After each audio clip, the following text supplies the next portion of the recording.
प्रधानमंत्री मोदी आज बांसवाड़ा के मानगढ़ धाम के दौरे पर रहे। पीएम मोदी ने गोविंद गुरु की धुनी के दर्शन कर श्रद्धा सुमन अर्पित किए। प्रधानमंत्री मोदी ने जनसभा को संबोधित किया। इस दौरान प्रधानमंत्री मोदी ने कहा कि आदिवासी समाज के बिना भारत का भविष्य पूरा नहीं होता। हमारी आजादी की लड़ाई में आदिवासी वीरता का इतिहास बड़ा रहा है। 1780 में संथाल में तिलका मांझी ने भी सत्याग्रह किया। बुद्धू भगत, सिद्धू कान्हा और भगवान बिरसा मुंडा के योगदान को भी याद किया गया। आदिवासी समाज ने स्वतंत्रता संग्राम की मशाल को थामे रखा था। राजस्थान की धरती पर आदिवासी भाई बहन महाराणा प्रताप की ताकत रहे। आज समय है कि देश इस ऋण के लिए आदिवासी समाज का धन्यवाद ज्ञापित करे। 8 साल से यही भावना हमें प्रेरणा देती रही। 15 नवंबर को देश भगवान बिरसा मुंडा की जयंती मनाएगा।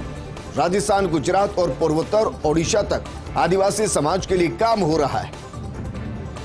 देश में वन क्षेत्र बढ़ रहे हैं, वन संपदा सुरक्षित की जा रही है। तो प्रधानमंत्री मोदी आज बांसवाड़ा के मानगढ़ धाम के दौरे पर है। इस दौरान प्रधानमंत्री मोदी ने गोविंद गुरु की धुनी के दर्शन कर श्रद्धा सुमन अर्पित किए। प्रधानमंत्री मोदी ने जनसभा को संबोधित करते हुए कहा कि गोविंद गुरु जैसे महान स्वतंत्रता सेनानी लाखों आदिवासियों के नायक थे। अपने जीवन में अपना परिवार खोया, लेकिन हौसला कभी नहीं गंवाया। हर आदिवासी को अपना परिवार बनाया। अपने समाज की बुराइयों के खिलाफ भी लड़ाई उन्होंने लड़ी थी।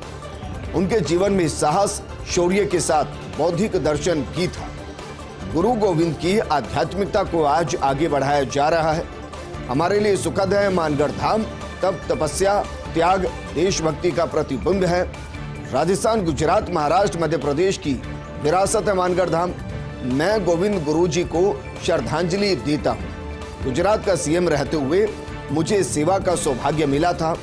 आज मुझे चारों तरफ हरियाली दिख रही है। सभी आदिवासी साथियों का हृदय से अभिनंदन करता हूँ। 1,500 से ज्यादा युवाओं, महिलाओं, बुजुर्गों की मौत के घाट उनको उतार दिया गया था। आजादी के बाद लिखे गए इतिहास में जगह नहीं मिली थी। दुर्भाग्य से इस बलिदान को आज उस भूल को सुधार रहा है हिंदुस्तान। वहीं प्रधानमंत्री नरेंद्र मोदी और मुख्यमंत्री अशोक गहलोत की बॉन्डिंग भी नजर आई। पहले मंच पर दोनों के बीच गुफ्तगू होती रही। इस दौरान दोनों के चेहरे पर एक मुस्कान थी। फिर मंच से गहलोत ने किया मोदी से आग्रह, मानगढ़ धाम को राष्ट्रीय स्मारक घोषित करने का आग्रह कर दिया। अब शायद चुनाव से पहले एन वक्त पर हो राष्ट्रीय स्मारक बनाने की घोषणा। साथ ही मोदी ने गहलोत को बताया सबसे सीनियर मुख्यमंत्री। कहा कि इस वक्त मंच पर बैठे लोगों में सबसे सीनियर मुख्यमंत्री हैं अशोक गहलोत। दोनों की बॉन्डिंग देख पूरे आदिवासी बेल्ट में गया एक पॉजिटिव संदेश। भिन्न विचारधाराओं से परे देश के इन दो बड़े नेताओं के बीच दिखाई दिया एक अलग ही रिश्ता। अंतर्राष्ट्रीय पुष्कर मेला 2022 का आगाज मुख्यमंत्री अशोक गहलोत ने झंडारोहण कर शुभारंभ किया है मेले का। आज से 8 नवंबर तक ब्रह्मा की नगरी पुष्कर में मेला भरेगा। इस दौरान मंत्री शकुंतला रावत, आरटीडीसी चेयरमैन धर्मेंद्र राठौड़, धीरज गुर्जर, सुरेश रावत, भागीरथ चौधरी के मौजूदगी में मेले का शुभारंभ हुआ। इस बार तीर्थराज पुष्कर में भरने वाला मेला बेहद खास होगा।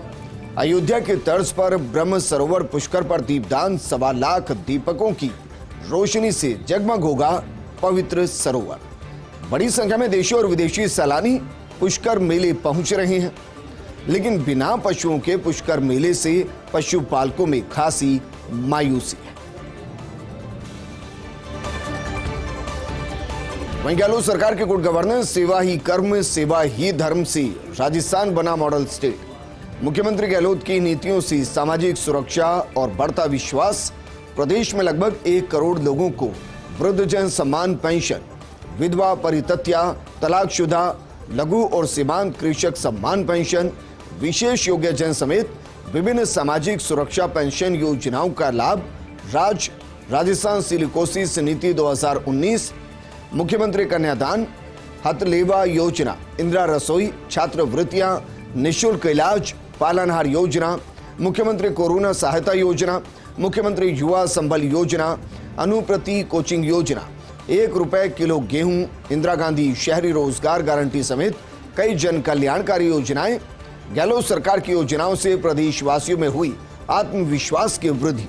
प्रदेश के हर व्यक्ति को सामाजिक सुरक्षा मिले, गहलोत सरकार का यही ध्येय है। वहीं प्रदेश में बढ़ रहा प्रदूषण, ऑरेंज जोन में पहुंचे कई शहर। भिवाड़ी, कोटा और जयपुर का ऑरेंज जोन में पहुंचा प्रदूषण। जोधपुर ऑरेंज जोन के नजदीक, अजमेर, अलवर, पाली और उदयपुर येलो जोन में है। जयपुर में भी प्रदूषण उच्चतम स्तर पर है। रेड जोन के करीब पहुंचा पुलिस कमिश्नरेट का क्षेत्र। हवा की गति कम होने से प्रदूषण का स्तर बढ़ गया है। एनसीआर क्षेत्र में हल्के स्मॉग का भी असर दिख रहा है। ऐसे में अभी प्रदूषण के स्तर में और भी ज्यादा बढ़ोतरी हो सकती है। राजस्थान में कोयला संकट से जुड़ी बड़ी खबर। Parsa open cast coal mines का प्रस्ताव निरस्त करने का आग्रह किया गया है। छत्तीसगढ़ सरकार ने हसदेव अरण्य कोल फील्ड में जनता के विरोध का हवाला दिया है। छत्तीसगढ़ के वन एवं जलवायु परिवर्तन विभाग के सचिव केपी राजपूत ने पत्र लिखा। केंद्र सरकार के वन महानिरीक्षक को पत्र लिखा है। कोल माइंस का प्रस्ताव निरस्त करने का पत्र लिखा गया। परसा कोली खादान परियोजना रकबा 841.548 हेक्टेयर का प्रस्ताव निरस्त करने का आग्रह किया गया। हालांकि केंद्र सरकार पहले ही माइनिंग प्रस्ताव को निरस्त करने से इनकार कर चुकी है। केंद्रीय कोल मंत्री प्रहलाद जोशी और केंद्रीय ऊर्जा मंत्री आरके सिंह ने राजस्थान दौरे में ये संकेत दिए थे।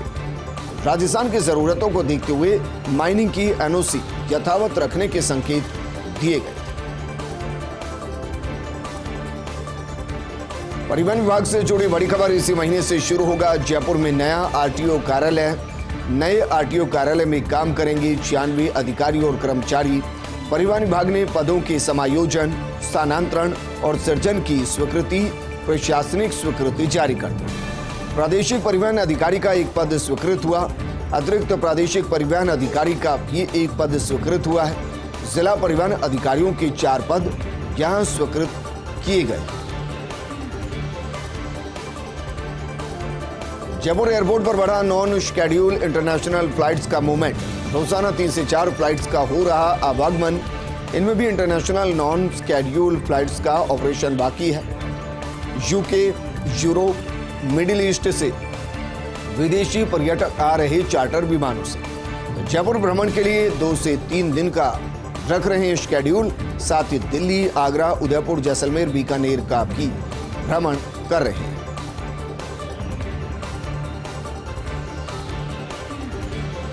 वहीं जयपुर एयरपोर्ट पर आज हुई बम मिलने की मॉक ड्रिल। बम थ्रेट और यात्री बचाव को लेकर सीआईएसएफ ने की मॉक ड्रिल। सीआईएसएफ का बम निरोधक दस्ता सक्रिय हुआ है। संदिग्ध बैग को रोबोट के जरिए बाहर निकाला गया।